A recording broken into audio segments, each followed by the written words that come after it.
नमस्कार, बहुत स्वागत है आपका। मैं हूं आपके साथ सुमित शर्मा। आज बात करेंगे बढ़ते कोरोना की रफ्तार की। कोविड देश में एक बार फिर से बढ़ रहा है। देश में कोविड की रफ्तार एक बार फिर से बढ़ गई है। कोविड के 2000 से ज्यादा मामले अब रोज सामने आने लगे हैं, जिसे लेकर सरकार अलर्ट है और लोगों को भी सतर्क रहने की सलाह दी जा रही है। देखिए रिपोर्ट।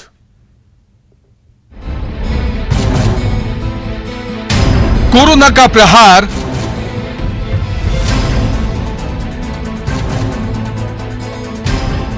फिर बड़ी रफ्तार।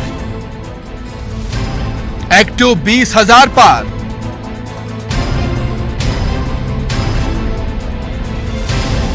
फिर मचेगा हाहाकार। अलर्ट पर सरकार,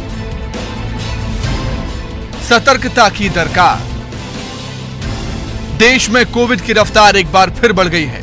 कोविड के रोज 2000 से ज्यादा मामले सामने आ रहे हैं, जिससे एक्टिव मामलों की संख्या 20,000 के पार पहुंच गई है। बीते 24 घंटे में कोविड के 3641 मामले सामने आए हैं। अगर आंकड़ों पर नजर डालें तो कोविड के मामलों में तेजी से इजाफा नजर आ रहा है।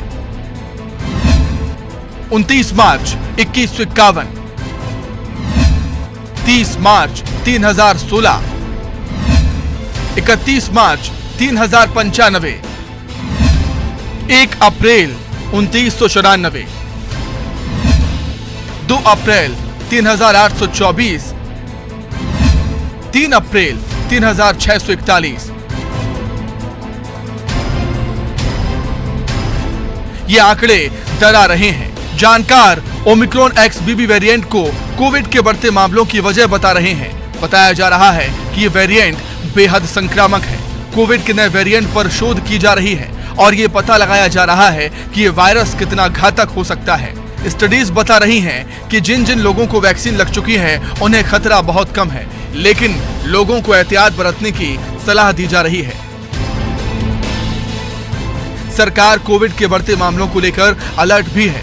देश के कई राज्यों ने मामलों को कंट्रोल में रखने की रणनीतियों पर काम करने के लिए अहम बैठकें की हैं। देश में कोविड के मामले बढ़ रहे हैं, लेकिन इससे घबराने की नहीं, सतर्क रहने की जरूरत है। Bureau report, news 18। तो कोविड के साथ साथ बदलते मौसम में फ्लू का खतरा भी बढ़ता ही जा रहा है और इसके साथ ही बढ़ रहा है हार्ट अटैक का खतरा भी। फ्लू और हार्ट अटैक का कनेक्शन क्या है, इस रिपोर्ट में देखें। बदलते मौसम के साथ फ्लू के मामले बढ़ते हैं और लोग इसे हल्के में लेते हैं, लेकिन अब लोगों को सावधान रहने की जरूरत है। फ्लू दिल के लिए खतरनाक हो सकता है। एक स्टडी में बताया गया है कि फ्लू की वजह हार्ट अटैक का जोखिम काफी बढ़ गया है। लेकिन फ्लू का हार्ट अटैक से क्या कनेक्शन है, ये जानने के लिए न्यूज़ 18 ने senior cardiologist doctor Subhash Chandra से बातचीत की। उन्होंने क्या कुछ कहा, आइए आपको सुनाते हैं। बदलते मौसम के साथ फ्लू का जो खतरा है वो बढ़ता जा रहा है और अब फ्लू के खतरे के साथ ये भी बताया जा रहा है कि कहीं ना कहीं हार्ट अटैक का जो खतरा है वो भी बढ़ता जा रहा है। तो ये बात कितनी सही है, फ्लू और हार्ट अटैक का क्या कनेक्शन है, इस पर ज्यादा बातचीत करने के लिए मेरे साथ सीनियर कार्डियोलॉजिस्ट सुभाष चंद्रा है। सर, मैं आपसे समझना चाहूंगी कि ये जो कनेक्शन है फ्लू और हार्ट अटैक का, इसको हम कैसे समझ सकते हैं, ये आपस में कैसे को इंटररिलेटेड है? जी देखिए मैम, ऐसा है इसमें आपने देखा कोविड से हम उबर के चुके हैं अभी पिछले 2-3 साल में, और कोविड एक ऐसी वायरस बीमारी थी जिसमें बॉडी के अंदर क्लॉट्स बनने की टेंडेंसी होती थी और ये क्लॉट्स लंग्स की आर्टरीज में बनते थे, जिसकी वजह से सडन डेथ होती थी। ये क्लॉट्स हार्ट की आर्टरीज में बनते थे, जिससे बहुत से हमारे पेशेंट्स हार्ट अटैक करके आते थे, मायोकार्डिटिस होती थी, ब्रेन में बनते थे। और यहां तक कि जो कोविड से रिकवर भी हो गए पेशेंट, उन पेशेंट्स के अंदर भी जगह जगह क्लॉट बनते, जैसे आप देखिए फंगल इन्फेक्शंस बड़े कॉमन थे, पैरों की आर्टरीज में क्लॉट बनते थे, वेन्स में बनते थे, हमने सब कुछ देखा है। तो अगर ये वायरस से क्लॉट बनने की टेंडेंसी बढ़ सकती है और हार्ट अटैक्स हो सकते हैं, तो इसमें कोई शक नहीं कि और जो फ्लू वायरसेस हैं उनसे भी क्लॉटिंग होके हार्ट अटैक का खतरा बढ़ सकता है। तो जैसा कि कार्डियोलॉजिस्ट डॉक्टर सुभाष चंद्रा बता रहे हैं, कोविड में बॉडी के अंदर क्लॉट्स बनते थे जिससे हार्ट अटैक का खतरा बढ़ता था। तो फ्लू वायरस से भी क्लॉटिंग की संभावना हो सकती है। इनका कहना है कि इसे साबित करने के लिए ट्रायल चल रहा है। जिसके जरिए ये पता लगाया जा रहा है कि कोविड के चलते क्या हार्ट अटैक के मामले बढ़ रहे हैं। जैसा आपको पता है, हमारी एक ICMR की ट्रायल चल रही है। अभी हमारे स्वास्थ्य मंत्री मांडविया साहब ने अनाउंस भी किया है। वो ट्रायल ऑलरेडी 3 महीने पूरी हो चुकी है। वो ये देखना चाह रहे हैं कि कोविड के जो पेशेंट्स रिकवर किए हैं या उस दौरान क्या हार्ट अटैक कोविड के दौरान अधिक हुआ था या उन पेशेंट में उसकी तादाद बढ़ी है। और ये तथ्य खास तौर से इसलिए उभर के आता है कि अभी हमने देखा है बड़े यंग लोगों की डेथ हुई है और जो बड़े अच्छे स्वस्थ दिखते थे डांस करते वक्त या जिम में, तो इसलिए एक मन में शंका है कि क्या कोविड के चलते ये डेथ बढ़ गई हैं। अब सवाल है कि क्या फ्लू से भी हार्ट अटैक का खतरा है। कार्डियोलॉजिस्ट डॉक्टर सुभाष चंद्र बताते हैं कि कोविड का वायरस म्यूटेंट कर रहा है और उसी वायरस से फ्लू होता है तो हार्ट अटैक का खतरा भी हो सकता है। क्या ये कहना गलत होगा कि जैसे कोविड के साइड इफेक्ट्स थे वैसे ही फ्लू के साइड इफेक्ट्स जो हैं वो भी देखने को मिल रहे हैं, क्योंकि इसमें ये भी बताया जा रहा है कि इसमें भी ब्लड क्लॉट्स जो हैं वो फॉर्म हो रहे हैं। जी। तो जैसा आपने देखा कि कोविड का जो वायरस है वो अपने आप को म्यूटेट कर रहा है। आप देखें अभी भी एक कोविड की वेव चल रही है और खास तरह के स्ट्रेन्स हैं। तो वायरस की एक अपनी मैकेनिज्म है सरवाइव करने की। जहां हम लोग वायरस को मारने की कोशिश में लगे हैं वैक्सीन बना के, वहां वायरस अपने आप को म्यूटेट चेंज करता है जिससे वो बच सके। ये कुदरत का उसूल है। तो अगर उसी फैमिली के वायरस जिनसे फ्लू हो रहा है और उसी तरह की पैथोफिजियोलॉजी क्रिएट करते हैं तो बहुत सच भी हो सकता है कि फ्लू के दौरान हार्ट अटैक्स की तादाद बढ़ सकती है अगर वो कोविड की फैमिली से वायरस आते हैं तो। बिल्कुल, देखिए फ्लू से जो है वो खतरा हार्ट को हो सकता है, लेकिन इसके लिए एक साइंटिफिक स्टडी जो है उसकी बहुत ज्यादा नीड है और ये पहले जो है वो ट्रायल बेसिस पे देखा जाएगा कि ऐसा हो रहा है या नहीं हो रहा। लेकिन कहीं ना कहीं फ्लू के भी जो है वो लॉन्ग सिम्टम्स देखने को मिल रहे हैं। कैमरामैन संजीव के साथ फराह खान, न्यूज़ 18 दिल्ली। तो कोरोना वायरस एक बार फिर से अपने पैर पसार रहा है। फ्लू का खतरा भी बढ़ रहा है। जो नया वेरिएंट है कोरोना का कितना खतरनाक है और फ्लू हमारे दिल के लिए कितना खतरनाक है, ऐसे कई सवाल हैं जिनके जवाब तलाशने की कोशिश आज हम करेंगे। 3 खास डॉक्टर हमारे साथ इस समय जुड़ गए हैं चर्चा में शामिल होने के लिए। डॉक्टर राकेश गुप्ता जी हैं। डॉक्टर राकेश, आपका बहुत स्वागत करता हूं मैं। डॉक्टर संकेत मिश्रा जी हमारे साथ हैं, आयुर्वेदिक डॉक्टर हैं। डॉक्टर संकेत, आपका भी बहुत स्वागत है। और हमारे साथ जुड़े हुए हैं डॉक्टर जेपी पालीवाल जी, जनरल फिजिशियन हैं। डॉक्टर जेपी पालीवाल जी, आपका भी बहुत स्वागत करता हूं मैं न्यूज़ 18 मध्य प्रदेश छत्तीसगढ़ में। शुरुआत डॉक्टर जेपी पालीवाल आपसे ही मैं आज करना चाहूंगा। डॉक्टर साहब, जानना चाहूंगा आपसे कि जो कोरोना के केसेस पूरे देश में एक बार फिर से बढ़ रहे हैं उसके पीछे की वजह क्या मानते हैं आप? क्या बदलते मौसम की वजह से ऐसा हो रहा है? देखिए, सारी की सारी चीज़ें बहुत कुछ मनुष्य पर, हमारे व्यक्तिगत व्यवहार पर, हमारे सामाजिक व्यवहार पर निर्भर करता है और बहुत कुछ मौसम पर निर्भर करता है। यदि हम मौसम की बात करें तो अभी हम देख रहे हैं कि कई प्रदेशों में अचानक बारिश है और बारिश के साथ तापमान में जिस तरह अचानक उतार चढ़ाव आता है, ये कहीं न कहीं ये रोग का बहुत बड़ा कारण होता है। खासकर वायरस को हॉट और ह्यूमिड एटमॉस्फेयर, मतलब गर्म और नमी युक्त वातावरण यदि होता है तो ऐसी परिस्थितियों में वायरस के लिए ये बहुत फेवरेबल एटमॉस्फेयर होता है। तो यदि इस वक्त की परिस्थितियाँ हम पर्यावरण को लेकर देखें, प्रकृति को लेकर देखें, तो जिस तरह अचानक बारिश होना, फिर तापक्रम बढ़ना, फिर तापक्रम कम होना, फिर बारिश हो जाना, इसमें गर्म और नमी युक्त वातावरण होने के कारण भी वायरस के लिए बड़ा कंफर्टेबल, बहुत फेवरेबल एटमॉस्फेयर होता है। एक तो ये विषय हो गया। दूसरा, यदि हम मानव के मूल व्यवहार की बात करें तो हमने कोविड 1 के टाइम पर बहुत मार खाई और कोविड 2 के टाइम तो हमने बहुत पीड़ा के साथ बहुत ज़्यादा मार खाई, लेकिन हम कुछ ही महीनों में और कुछ ही वर्षों में वो सारी पीड़ा और मार भूल गए। हम फिर से नए सिरे से खासकर संक्रामक बीमारियों की तरफ ध्यान नहीं दे रहे हैं और संक्रामक बीमारियों की तरफ ध्यान नहीं देने के कारण कहीं न कहीं मैं मानता हूँ कि सतर्कता हमारी कम हुई है और सतर्कता जहाँ कम होती है वहाँ सफलता अपने आप संदिग्ध होती है। तो कोविड से हमारी लड़ाई के संदिग्ध होने का कारण हमारी सतर्कता, हमारी सावधानियों में कमी होना और इसके कमी होने के साथ साथ इसी के कारण सफलता, इसके नियंत्रण में सफलता में कमी आई। तीसरा कि जैसा हमारे पहले के डॉक्टर ने बताया था, यदि हम कोविड की बात करें तो कोविड-19 एक बहुत पावरफुल वायरस था जो सेकंड फेज में बहुत पावरफुल रहा है। उसके बाद इसके जो नए वेरिएंट आए, म्यूटेशन के बाद जो नए वेरिएंट आए वो इतने पावरफुल नहीं थे। लेकिन वायरस एक ऐसा जीवित कंटेंट होता है, जीवित प्राणी होता है कि जब भी कभी इसको मारने का प्रयास किया जाता है ये अपना आकार, प्रकार, व्यवहार और तौर तरीके तुरंत बदलता है। सामान्य भाषा में इसे हम ये बोलते हैं कि वायरस से अपना स्वभाव बदल लिया, लेकिन हमारी चिकित्सीय भाषा में इसे कहा जाता है कि वायरस में म्यूटेशन हुआ, म्यूटेंट आया, नया म्यूटेंट, नया वेरिएशन आया, नया वेरिएंट आया। तो ये 3 महत्वपूर्ण कारण मैं आपकी इन परिस्थितियों को नए सिरे से कोविड की गंभीर परिस्थितियों की तरफ हम जाते हुए दिख रहे हैं। और अभी कुछ सप्ताह में, पिछले हफ्ते 10 दिन में जो माहौल बना है, यह जो वातावरण है, सुमित जी, मैं उसके बारे में यही कहना चाहूंगा कि निश्चित तौर पर हमें चिंता करने की जरूरत है और चिंता के साथ साथ चिंतन करने की जरूरत है और इस चिंतन के मुताबिक सावधानी और सतर्कताओं की आवश्यकता है। कोविड एटीट्यूड, कोविड के लिए हम जिस तरह का पहले बिहेवियर करते थे, चाहे वैसा नहीं करें, उतना ना करें, पर फिर भी हमें कहीं न कहीं मास्क और डिस्टेंस और सोशल डिस्टेंसिंग और हमारा सैनिटाइजर और इन सब का यूज को, इनके सब के उपयोग को बढ़ाना चाहिए। हम ये मानते हैं कि जिनको वैक्सीन लगा उनकी सुरक्षा बढ़ गई है, परंतु वैक्सीन शरीर के अंदर लगा तो शरीर के अंदर की सुरक्षा बढ़ा रहा, और जो वायरस है वो हमारे आसपास वातावरण में घूम रहा है। तो बाहर के वायरस पर हमारा कोविड वैक्सीन तभी काम करेगा जब बाहर का वायरस किसी भी रोगी के शरीर में या किसी स्वस्थ व्यक्ति के शरीर में जाएगा। और बिल्कुल, और सवाल ये भी उठता है कि वैक्सीन आखिरकार कब तक सुरक्षा प्रदान करेगा? वैक्सीन हमेशा जीवन भर तो काम आ नहीं सकता है। सतर्क रहने, सावधान रहने की बेहद जरूरत भी है हमें। डॉक्टर संकेत, आपके पास आ रहा हूं मैं। क्या आप भी डॉक्टर राकेश की बातों से इत्तेफाक रखते हैं?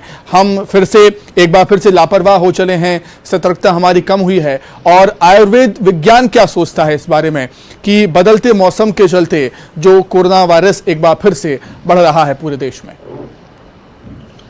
सुमित जी, देखिए, आयुर्वेद तो हमेशा से इस बात को कहता आया है कि जब बसंत ऋतु आती है और बसंत ऋतु में कफ प्रकोप होता है, तो इसको ऐसे बहुत ज़्यादा लड़ने की आवश्यकता नहीं है। ये बसंत ऋतु का अपना प्रभाव होता ही है।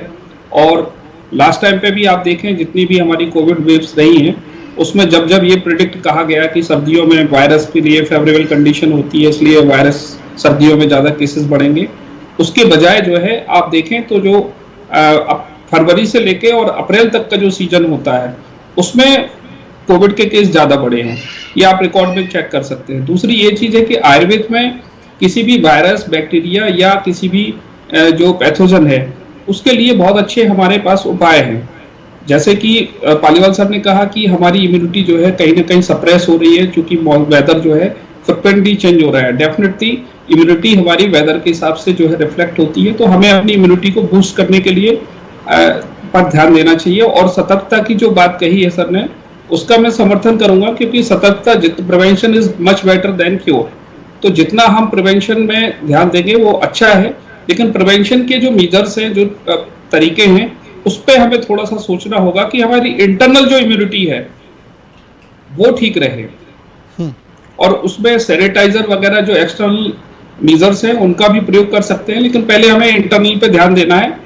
और उसके लिए हमें सीजनल जो रूटीन है और जो डेली रूटीन है उसको स्ट्रिक्टली फॉलो करना चाहिए। उस पर मैं ज्यादा फोकस दूंगा। बिल्कुल। डॉक्टर राकेश, आपके पास आता हूं मैं। क्या कुछ कहेंगे आप? कितना डरने की आवश्यकता है, या फिर डरने की बिल्कुल भी आवश्यकता नहीं है, केवल सतर्क रहिए, सावधान रहिए? डॉक्टर राकेश। देखिए सुमित जी, केसेस तो बढ़ना शुरू हुए हैं, ये निश्चित रूप में चिंता का विषय है। हालांकि अभी गंभीर केसेस आने नहीं शुरू हुए हैं। मैं समझता हूं कि जो हाई रिस्क के मरीज हैं, जिनको पहले से कोई दवा चल रही है, कैंसर के मरीज हैं, ट्रांसप्लांट के मरीज हैं, ब्लड प्रेशर, डायबिटीज़ के मरीज हैं, या फिर ऐसे छोटे बच्चे या बुजुर्ग जिनको एलर्जी, अस्थमा या दूसरी गंभीर बीमारियां हैं, उनको सावधान रहने की ज़रूरत है। और जैसा हमने संक्रमण रोकने के लिए गाइडलाइन कही थी कि भीड़ भरे इलाकों में न जाएं, हमें हाथ धोने के अनुशासन का पालन करना है, और अनावश्यक भीड़ वाले इलाकों में न जाने से इसके संक्रमण को रोका जा सकता है, सीमित किया जा सकता है। जहाँ तक इम्यूनाइजेशन या वैक्सीनेशन की बात है, अब जिनको बूस्टर डोज लगा था वो फरवरी के बाद करीब 1 साल हो चला है। हमें लगता है कि बूस्टर वैक्सीनेशन जो हाई रिस्क ग्रुप हैं, हेल्थ केयर वर्कर्स हैं, उनको फिर से कंसीडर किया जाना चाहिए, ताकि जो बढ़ती हुई संख्या है वो जब अस्पतालों में आए तो हमारे स्वास्थ्य कर्मी और हमारे हाई रिस्क के ग्रुप या फ्रंटलाइन हेल्थ केयर वर्कर फिर से तैयार रहें अपनी प्रतिरोधक क्षमता के साथ, क्योंकि उसको आने में 4 से 6 हफ्ते लगते हैं। और जब वो तैयार रहेंगे तो मुझे लगता है कि ज़्यादा संख्या में मरीज आने से उनको रोका जा सकेगा और आने वाले दिनों में बढ़ते हुए केसेस को सीमित रखने के लिए हमारे हेल्थ केयर वर्कर्स बहुत जरूरी है कि वो तैयार रहें। जो संख्या बढ़ रही है उसमें महत्वपूर्ण यह है कि इस प्रकार के मरीज हालांकि गंभीर लक्षण से नहीं आ रहे हैं, लेकिन फिर भी गंभीर लक्षण वाले मरीज हाई रिस्क ग्रुप में देखने को मिल सकते हैं। उसके लिए बहुत ज़्यादा सावधानी स्वास्थ्य विभाग को रखने की ज़रूरत है।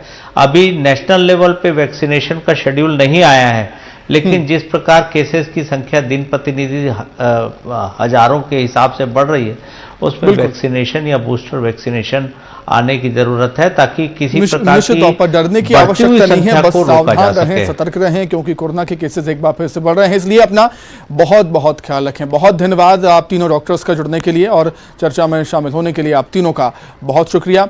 और जिस तरीके से हम देख रहे हैं देश में कोरोना वायरस बढ़ रहा है और उस लिहाज से छत्तीसगढ़ के बिलासपुर से एक बड़ी खबर है कि कोरोना से एक मरीज की मौत हो गई।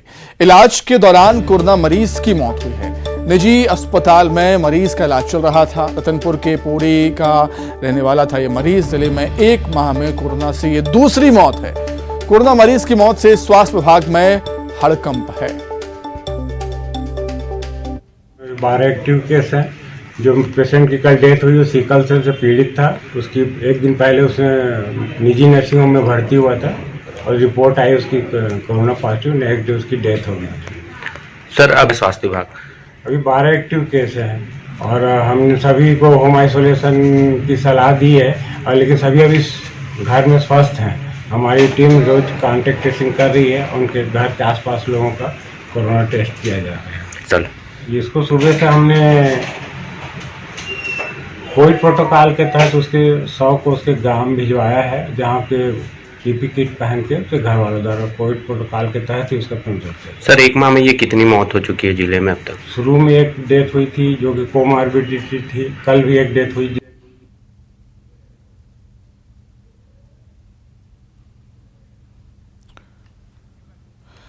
अधिक जानकारी के लिए बातचीत करेंगे संवाददाता युगल तिवारी हमारे साथ जुड़ गए हैं। युगल, एक महीने में दूसरी मौत हुई है कोविड से, चिंता का विषय।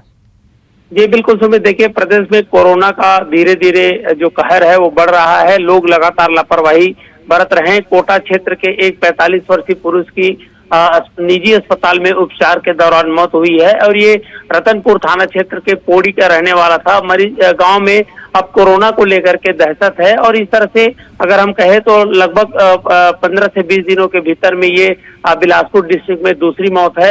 हालांकि प्रदेश में अभी भी मौत का ग्राफ है वो काफी कम है। पिछले कोरोना के संक्रमण के दौरान जो कोविड का जो कहर देखने को मिला था, लेकिन इस बार भी अब देखें तो धीरे धीरे जो आंकड़े हैं बढ़ रहे हैं और ये कोरोना के बढ़ते जो आंकड़े हैं अब लोगों को डराने लगा है।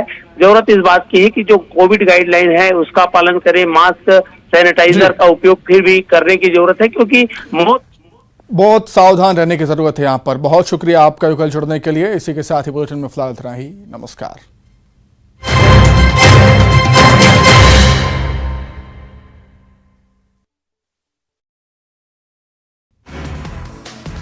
नवादा के